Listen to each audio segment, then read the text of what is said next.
Hola a todas y todos, un gusto estar aquí de nuevo para la videocolumna de esta semana en el canal del amigo Jesús Tovar. Y mi contribución se llama Terrorismo de Estado y Genocidio en Gaza y Cisjordania. Israel y el terrorismo de Estado. Así se tituló una conferencia impartida por el catedrático italiano Alessandro Orsini, especialista de Relaciones Internacionales, Sociología e Historia, el 5 de octubre pasado, en el contexto de un evento de corte pacifista en la ciudad de Florencia, Italia. El académico planteó la pregunta sobre si o cómo podríamos concebir a Israel como un Estado terrorista o que comete actos de terrorismo estatal. Primeramente cabe aclarar que el terrorismo no solo se refiere a las acciones de grupos no estatales, paramilitares armados, como Al-Qaeda o el ISIS, por ejemplo el Estado Islámico, sino también a las acciones de los estados como tal, sus aparatos o grupos protegidos por este.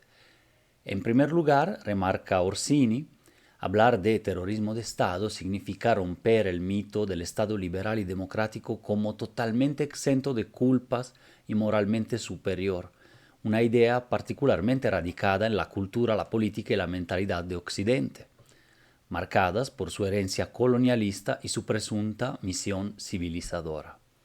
De hecho, no solo los estados dictatoriales o totalitarios, sino también democracias avanzadas, digamos así, liberales y desarrolladas, se han manchado desde luego de crímenes atroces, de guerras injustificables y actos de naturaleza terrorista o neocolonial. Irak, Afganistán, Libia, Vietnam, Corea, Panamá, Siria, Granada, Argelia, Corea, la War on Drugs o guerra a las drogas, son guerras perdidas por Estados Unidos y sus satélites, combatidas con algún pretexto moral y la falsa misión de supuestamente exportar democracia y derechos humanos. En Europa, Japón o Estados Unidos, la aplicación de esta expresión de terrorismo de Estado para definir sus propias acciones en la historia contra disidentes internos u otros pueblos ha sido marginada, atribuida a sectores tachados de extremistas o en el ámbito académico de heterodoxos o poco rigurosos. Es un poco lo que sucede ahora respecto de quienes denuncian un posible genocidio del gobierno israelí en Gaza, mismo que está bajo escrutinio y valoración por parte de la Corte Internacional de Justicia tras la demanda de Sudáfrica contra Israel. Este tabú de poder hablar del Estado terrorista es menos presente en América Latina, en donde la categoría se ha usado más. Se han caracterizado las dictaduras del Cono Sur en los años 70 y 80 del siglo pasado como responsables de crímenes de lesa humanidad y también de terrorismo de Estado, incluyendo al México de la llamada Guerra Sucia. O bien, en el caso de Guatemala o Perú, se han denunciado y registrado verdaderos actos de genocidio como parte o resultado del terrorismo de Estado sistemático en contra de poblaciones indígenas en el último cuarto del siglo XX. El artículo 2 de la Convención de Naciones Unidas para la Prevención y la Sanción del Delito de Genocidio del 1948 describe el genocidio como un delito perpetrado con la intención de destruir total o parcialmente a un grupo nacional, étnico, racial o religioso como tal. Esta aniquilación no contempla a grupos políticos, como subgrupos políticos, partidos dentro de un país, o tipologías de genocidio cultural. Su clasificación como genocidio, entonces, dependerá de un elemento clave, o sea, de cómo se demuestra la intención del Estado perpetrador en cometer esos actos. Lo que puede suceder, por ejemplo, analizando actas, decretos, discursos, actuaciones políticas y militares del Estado que es acusado. La misma convención al respecto detalla algunos comportamientos específicos, cuales la matanza de miembros del grupo, por ejemplo, grupo étnico, los palestinos, los armenios, que los judíos, etcétera, ¿no? Según la situación. Dos, lesión grave a la integridad física o mental de los miembros del grupo. Sometimiento intencional del grupo a condiciones de existencia que hayan de acarrear su destrucción física total o parcial. Por ejemplo, este, mmm, que mueran de hambre, ¿no? Dentro de su territorio, como está sucediendo también en Gaza. medidas destinadas a impedir los nacimientos en el seno del grupo, como sucedió en Perú con esterilizaciones forzadas y incluso sin el debido proceso de información, ¿no?, de las mujeres. 5. Traslado por fuerza de niños del grupo a otro grupo. Me parece que tanto la intención especial, como la define la Convención, como los elementos definidos en esta Convención, pueden aplicar al caso de las operaciones conducidas por el gobierno de Netanyahu y el Estado de Israel en Gaza, cuando menos y posiblemente en Cisjordania. Y cito solo un par de ejemplos, que son ejemplos después del 7 de octubre del 23, del terrible ataque de Hamas contra la población israelí, pero que pueden referirse también a situaciones anteriores. Entonces, un ejemplo, el ministro israelí de Finanzas, Bezalel Smotrich, llamó en abril pasado a destruir ciudades de Gaza, afirmando: no hay trabajos a medias, Rafa, de Ir al-Balá, Nuseirat, destrucción total. Borrarás el recuerdo de Amalek de debajo del cielo. No hay lugar para ellos bajo el cielo. 2. A principios del presente mes de noviembre, el ministro israelí de Patrimonio, Amiahi Eliyahu, miembro del partido de extrema derecha Otzma Yehudit, Poder Judío, al que pertenece también el ministro de Seguridad Nacional, Itamar Ben-Gvir, contestó una pregunta en la radio. Era esta: su expectativa es que mañana por la mañana lancemos lo que equivale a una especie de bomba nuclear sobre toda Gaza, arrasándola, eliminando a todo el mundo ahí, dijo el entrevistador. Esa es una manera, respondió Eliyahu, agregando: la segunda manera es averiguar lo que es importante para ellos, lo que les asusta, lo que les disuade. No les asusta la muerte. Aunque evidentemente estas declaraciones no representan la opinión mayoritaria del pueblo de Israel, son relevantes, entre muchos otros hechos, para abordar el tema del genocidio y el nivel de intencionalidad desde altos funcionarios estatales. En enero pasado, la Corte de Justicia Internacional, máximo órgano judicial de la arquitectura internacional, demandó a Israel tomar todas las medidas posibles para prevenir un genocidio en Gaza, reconociendo la plausibilidad de algunas de las acusaciones y medidas cautelares para los palestinos presentadas por Sudáfrica. También la Corte destacó que Israel debe tomar medidas efectivas para impedir la destrucción y garantizar la preservación de las pruebas relacionadas con las denuncias de actos comprendidos en el ámbito del artículo 2, el del genocidio, y el artículo 3 de la Convención sobre Genocidio, contra miembros del grupo palestino en la Franja de Gaza. Y agregó: el tribunal considera además que Israel debe tomar medidas inmediatas y efectivas para permitir la prestación de servicios básicos y la asistencia humanitaria que se necesitan urgentemente para hacer frente a las adversas condiciones de vida a las que se enfrentan los palestinos en la Franja de Gaza. Aunque una sentencia de la Corte tardará años, finalmente se trata de avisos, señales bastante contundentes, posicionamientos muy fuertes a nivel jurídico y simbólico, que comienzan a abrir la posibilidad de hablar de genocidio desde el derecho internacional humanitario, ante lo cual Israel ha hecho oídos sordos. Según informó el 5 de noviembre el Statista Research Department, desde el 8 de octubre del 23, día siguiente al ataque de Hamas y la respuesta de Israel, hasta la fecha, 43.736 palestinos han sido asesinados por el ejército israelí en la Franja de Gaza y 102.347 han sido heridos, sobre un total estimado de 2.1 millones de personas. En Cisjordania han muerto 736 palestinos y se estima que 5.500 fueron heridos, que es la otra región no costera de Palestina, ¿no? En contraste, 368 soldados israelíes han fallecido en combates y 2.394 han sido heridos. El más reciente informe de la ONU, del Comité Especial encargado de investigar prácticas israelíes que afectan a los derechos humanos del pueblo palestino y a otros árabes de los territorios ocupados, destaca que los hechos registrados en el presente informe llevan al Comité Especial a concluir que las políticas y prácticas israelíes aplicadas durante el periodo examinado presentan elementos característicos del genocidio. Esta es la misma ONU.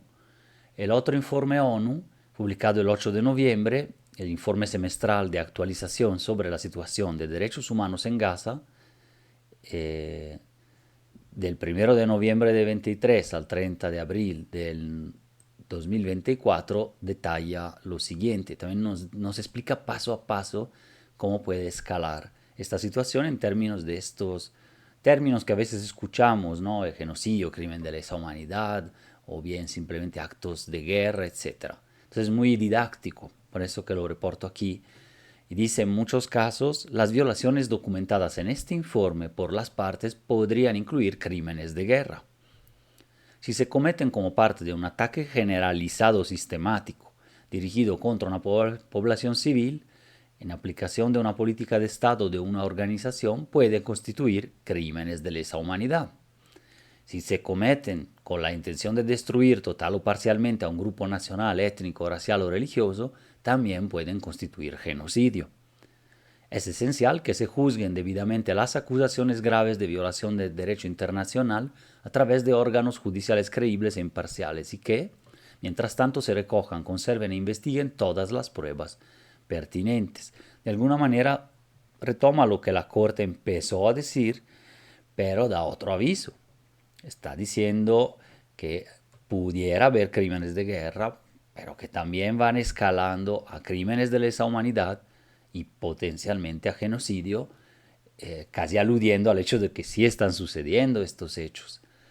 Volviendo a la conferencia y a la definición del profesor Orsini, el terrorismo de Estado es, en su trabajo, el uso desproporcionado de la violencia política en contra de una población indefensa y sin vías de fuga para aterrorizarla y doblarla a la agenda del gobierno. Actos como violación sexual de hombres y mujeres, matanzas, homicidios fuera de escenarios de combate son actos de terrorismo que el Estado o actores protegidos por él pueden cometer y han cometido, ¿no? Tanto en contra de pueblos, digamos así, extranjeros como de pueblos residentes en el país o etnias u otros grupos, ¿no? Finalmente el terrorismo de Estado no es equivalente al genocidio, pero prepara el terreno y puede llevar a actos de genocidio como tal. Por eso en esta columna como que tratamos de analizar las dos y también de ver de qué manera Israel en Gaza, en Cisjordania, estuviera cometiendo actos de ese tipo. El catedrático, quien es autor del libro, todavía no está traducido al español, pero estaría bien verlo por acá. Ucrania-Palestina, el terrorismo de Estado en las relaciones internacionales. Asimismo, aterriza el concepto a través de 10 características empíricas que definen situaciones en que se puede hablar de terrorismo de Estado.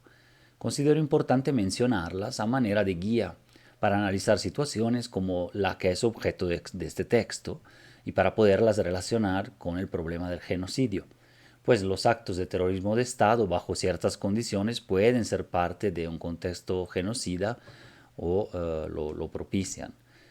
La primera de estas situaciones del terrorismo de Estado es el asesinato arbitrario sistemático, que precipita a la población en el terror, pues existe el miedo permanente de ser víctimas de homicidio o feminicidio por fuerzas combatientes sin motivo, de manera indiscriminada, como en efecto hace meses y años ocurre en Gaza, en la frontera, incluso dentro del territorio.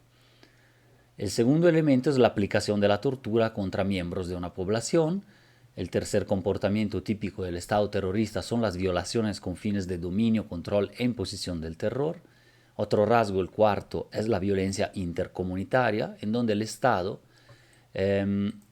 no actúa o no viola derechos directamente, sino que deja actuar más bien, protege y empodera a colonos y pobladores civiles para que maten o expulsen de sus tierras y casas a integrantes de la comunidad que es atacada. Me refiero, por ejemplo, a la colonización, en este caso de parte de colonos israelíes de tierras en Gaza, o bueno, más bien en Cisjordania, en Jerusalén, con el fin de expulsar a población local, pero con protección de autoridades y del ejército, que no ataca directamente, pero deja que sucedan estas violencias. El terrorismo paraestatal es el quinto punto. Ahora aquí el Estado terceriza la violencia y se vale de grupos privados armados y paramilitares para que cometan actos terroristas y violencias con protección estatal o militar, que ya no son los colonos que actúan, sino ya grupos propiamente armados, pero sin intervención directa del Estado. El sexto comportamiento terrorista estatal es la culpa por asociación. Nos cuenta este catedrático italiano, un concepto que define asimismo los totalitarismos y fue desarrollado por Hannah Arendt en su libro Los orígenes del totalitarismo. Es el hecho de que un gobierno castigue a toda la familia de un sujeto que considera criminal. El séptimo elemento es la amenaza de genocidio, que por ejemplo se expresó a través de declaraciones de secretarios del gobierno israelíes que tras el comienzo de las operaciones militares en Gaza en 2023 afirmaron que el uso de las armas nucleares contra Gaza era una opción en la mesa. Además, como ya mencioné, son serias y fundadas las expresiones internacionales sobre la probable comisión de genocidio en Gaza, y entonces ya ni se trata de puras amenazas. El uso estratégico del hambre es otra característica, la octava, la cual ha sido utilizada ampliamente en la Franja de Gaza, incluso desde antes, pero ahora de manera muy evidente, ¿no? Con esos cargos de comida que son bloqueados, impedir el ingreso de las ayudas, o bien boicotearlas o atacar a la gente que sí va a recibir las ayudas, por ejemplo, de la ONU o de otros grupos. El noveno aspecto del Estado terrorista, según Orsini, es la violencia infraestructural, es decir, el uso de violencia política a través de las instituciones, lo cual lo vemos en muchos contextos. Pero aquí la violencia es institucionalizada, penetra en todos los ámbitos de la vida social sin dejar salidas posibles. Esta se distingue de la violencia despótica, como que simbólica o material, pero esa violencia expresiva, le diría Rosana Reguillo, por ejemplo,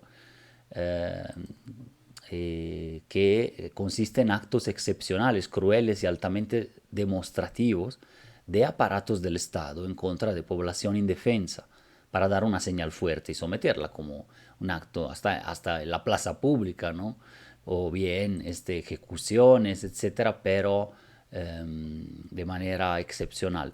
Estos no son permanentes ni rutinarios, como lo es en cambio la violencia infraestructural. También se puede incluir en la violencia infraestructural el hecho de construir guetos, ¿no? Es decir, también nos lo dice el filósofo Achille Mbembe, ¿no?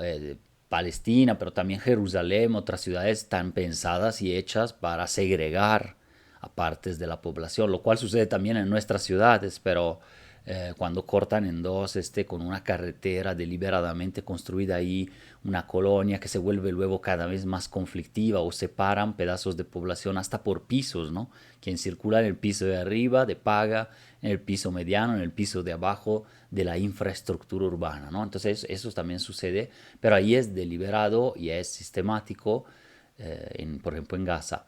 La retórica que desresponsabiliza a los perpetradores es el décimo elemento de este terrorismo de Estado y se activa cada vez que el ejército comete alguna tropelía o ejecución extrajudicial, pues hay siempre una justificación para matizar, reducir o eliminar las responsabilidades castrenses. En el caso específico de los países europeos, de Estados Unidos, junto con Israel. Muchos de estos factores han funcionado con anterioridad incluso a la terrible y execrable masacre cometida por Hamas en territorio israelí el 7 de octubre del 23, y se insertan en un conflicto de más de un siglo de duración, con complejidades y responsabilidades que no es posible abordar aquí. Sin embargo, a mi juicio hay evidencias cada vez más consistentes de que el terrorismo de Estado en Gaza y en Cisjordania fue preparando y reforzando conductas genocidas prolongadas en contra del pueblo palestino. Así lo sostiene el informe de la relatora especial sobre situación de derechos humanos en territorios palestinos ocupados desde 1967, Francesca Albanese, el 1 de octubre pasado. El genocidio en Gaza, dice, es una tragedia anunciada y existe riesgo de que se extienda a otros palestinos que viven bajo dominio israelí. Desde su creación, Israel ha tratado al pueblo ocupado como un estorbo odioso y una amenaza que debe erradicarse, y ha sometido a millones de palestinos durante generaciones a indignidades cotidianas, matanzas en masa, encarcelamientos en masa, desplazamientos forzados, segregación racial y apartheid. El progreso en su objetivo del Gran Israel amenaza con suprimir a la población autóctona palestina. Muchísimas gracias y nos vemos en la siguiente.